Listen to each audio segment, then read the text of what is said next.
Break के बाद आप सभी का स्वागत है और चलिए अब आपको सीधे न्यूज रूम लिए चलते हैं, जहां पर सहयोगी हेमंत इस वक्त हमारे साथ मौजूद है, जो आपको बताएंगे 5 मिनट में 33 जिलों की खबरें। Hemant, over to you. शुक्रिया प्रियंका। और 5 मिनट में 33 जिलों की खबरें आज क्या कुछ रही हैं, देख लेते हैं फटाफट अंदाज में। सीकर में सुबह किडनैप किए गए मासूम को पुलिस ने आखिरकार बरामद कर लिया। मासूम अपने नाना के साथ स्कूल जाने के लिए घर से निकला था और तभी बाहर निकलते ही बोलेरो सवार 2 बदमाशों ने इस मासूम का अपहरण कर लिया था। नागौर सांसद और आरएलपी के प्रमुख हनुमान बेनीवाल बीकानेर पहुंचे। बेनीवाल का 5 दिन में यह दूसरी बार बीकानेर का दौरा है, जहां पर आरएलपी के मुखिया ने कार्यकर्ताओं से मुलाकात की, पार्टी को मजबूत करने का मंत्र दिया है। उधर कोटा की रामगंज मंडी से बीजेपी विधायक मदन दिलावर ने एक वीडियो जारी कर सरकार पर एक बार फिर से निशाना साधा है। अपने वीडियो संदेश में दिलावर ने राजस्थान में चल रही योजनाओं का बंटाधार करने वाली योजनाएं इन्हें बताया है। उधर बूंदी के सदर थाना इलाके के नीम का खेड़ा गांव में गुर्जर समाज के 2 गुट आपस में भिड़ गए। खूनी संघर्ष हुआ और इस खूनी संघर्ष में दोनों पक्षों के करीब 1.5 दर्जन लोग घायल हुए हैं, जिन्हें जिला अस्पताल एडमिट किया गया। झुंझुनू में सियासी उठापटक के बीच मंत्री राजेंद्र सिंह गुढ़ा का एक वीडियो वायरल हो रहा है, जो उदयपुर वाटी इलाके के मंडावरा गांव का बताया जा रहा है, जहां पर गुढ़ा लीला की ढाणी में भूमिया जी महाराज के भंडारा कार्यक्रम में शामिल हो रहे थे। इसी दौरान ग्रामीणों को संबोधित करते हुए गुढ़ा ने एक बार फिर से सचिन पायलट के पक्ष में भाषण दिया। तो उधर बाड़मेर में बजरी की लीज शुरू होते ही विवाद शुरू हो गया है। जसोल थाना इलाके के ब्रह्मधाम आसूत्रा बजरी की ट्रोली को लेकर के युवक के साथ जमकर मारपीट हुई है और इसके बाद इस युवक की मौत से माहौल गर्मा गया है। वहीं भरतपुर शहर की अटलबंद थाना पुलिस ने पॉक्सो के एक मामले को लेकर आरोपी को गिरफ्तार किया है, लेकिन आरोपी हवालात के बाहर खड़े संतरी और अन्य पुलिसकर्मियों को चकमा देकर यहां से फरार हो गया। उधर जैसलमेर में सोमवार की रात को आपसी रंजिश के चलते एक युवक को अगवा कर जमकर पीटा गया है। पीड़ित दलपत सिंह गीता आश्रम चौराहे पर कलाकार भवन के पास से जा रहा था। इसी दौरान कुछ बदमाशों ने बोलेरो से आकर के उसका अपहरण किया। कुछ दूर ले जाने के बाद में चकमा देकर पीड़ित वहां से भाग छूटा। वहीं कोटपुतली को पनियाला थाना इलाके के देवता गांव से टोल नाके पर बोलेरो सवार आधा दर्जन बदमाशों ने फायरिंग की है। उधर करीब 2.25 लाख रुपए लूट करके बदमाश फरार हो गए। इतना ही नहीं, बदमाश सीसीटीवी कैमरे तोड़कर डीवीआर भी अपने साथ ले गए। तो पाली में महात्मा गांधी की जयंती पर शराब की दुकानों को बंद रखने के आदेश के बावजूद भी अधिकांश दुकानें खुली रहीं और प्रशासन सोता रहा। दोगुने दाम भी वसूल किए गए। शराब के ठेकेदारों की ओर से मारवाड़ एडीएम निरीक्षण करने के लिए जब पहुंचे तो तुरंत ठेकेदार के खिलाफ कार्रवाई के निर्देश दिए गए।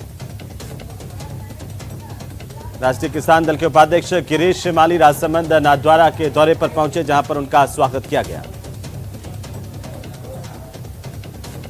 उधर टोंक में लंपी वायरस का संक्रमण बेकाबू हो गया। जिले भर में रोजाना 24 गायों की मौत हो रही है और अब तक 1946 गायों की मौत होने की खबर है। 26,000 गायों में यह संक्रमण इस वक्त फैला हुआ है। तो अलवर के कटुमर थाना इलाके के तहत मसारी गांव में सड़क दुर्घटना में बाइक सवार 3 युवक घायल हुए हैं। घायलों को अलवर के राजकीय अस्पताल में भर्ती करवाया गया। उधर धौलपुर के दियोली थाना इलाके के मछरिया गांव में बने तालाब में एक युवती का शव मिला। शव मिलने से ग्रामीणों में हड़कंप मच गया। बहरहाल पुलिस इस पूरे मामले को लेकर तफ्तीश कर रही है। उधर प्रतापगढ़ में 4 लाख रुपए की ब्राउन शुगर के साथ एक तस्कर की गिरफ्तारी हुई है। पुलिस ने इसे कोर्ट में पेश किया, जहां से इसे 1 दिन के रिमांड पर पुलिस को सौंप दिया गया है। तो जोधपुर में नंदवान बजरी की डंपर ने 3 गायों को अपनी चपेट में ले लिया। हादसे में गुस्साए ग्राम वासियों ने धुंधाड़ा से जोधपुर रोड पर आवागमन ठप कर दिया। मामले की सूचना मिलते ही विवेक विहार थानाधिकारी मौके पर पहुंचे। ग्रामीणों को समझाकर के रास्ता खुलवाया गया।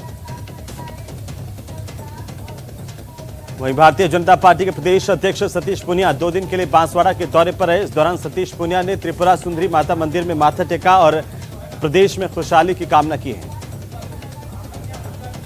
तो डूंगरपुर जिले के सागवाड़ा थाना इलाके में एक एम्बुलेंस ने बाइक सवार को टक्कर मारी। हादसे में घायल बाइक सवार युवक की अस्पताल में उपचार के दौरान मौत हो गई।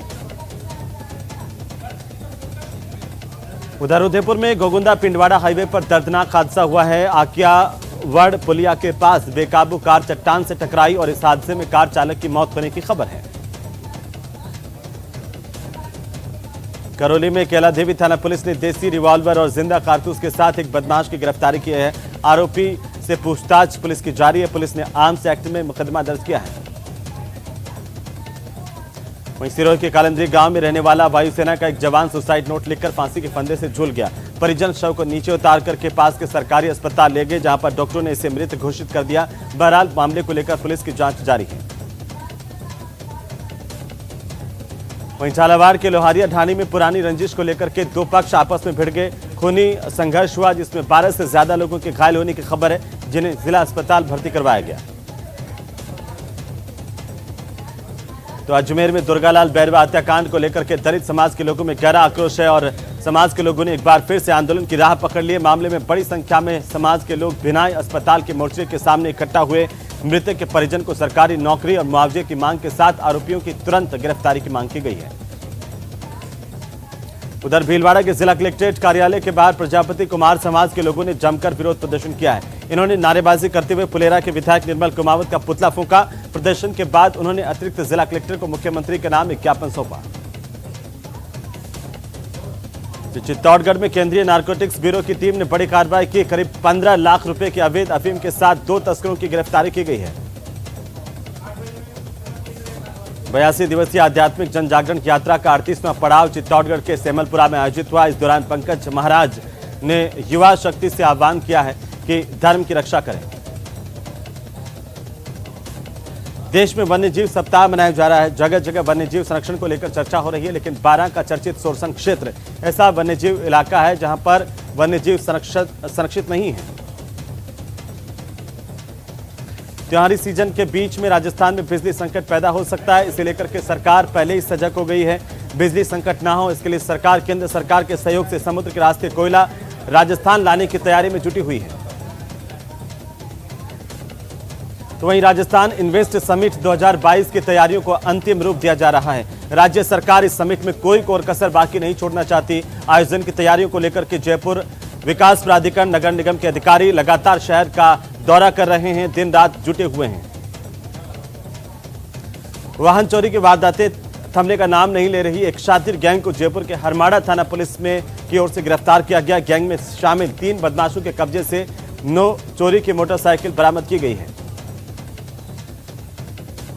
तो चोरों ने एक मोबाइल शॉप का शटर तोड़कर के चोरी की वारदात को अंजाम दिया और शातिर बदमाशों को आखिरकार हरमाड़ा थाना पुलिस ने गिरफ्तार कर लिया। इसके साथ ही एक नाबालिग को भी पुलिस ने डिटेन किया है। वहीं जयपुर में विभिन्न मांगों को लेकर के एसएमएस से मेडिकल कॉलेज के रेजिडेंट डॉक्टर्स की ओर से कार्य का बहिष्कार किया गया। हालांकि रेजिडेंट 2 घंटे तक काम नहीं उन्होंने किया। रेजिडेंट की ओर से आईसीयू और इमरजेंसी के काम को सुचारू रखा गया। तो राजसमंद जिले में शारदीय नवरात्र के अंतिम चरण में डांडिया गरबा महोत्सव की धूम चारों तरफ देखने को मिल रही है। बड़ी संख्या में युवक युवतियां देर रात तक इन गरबा पंडालों में डांडिया करते हुए नजर आ रहे हैं। तो चलिए 5 मिनट में 33 जिलों की खबरों में फिलहाल इतना ही, और आगे की खबरों को विस्तार से देखने के लिए हम आपको सीधे स्टूडियो ले चलते हैं, जहां पर सहयोगी प्रियंका मौजूद है। जी प्रियंका।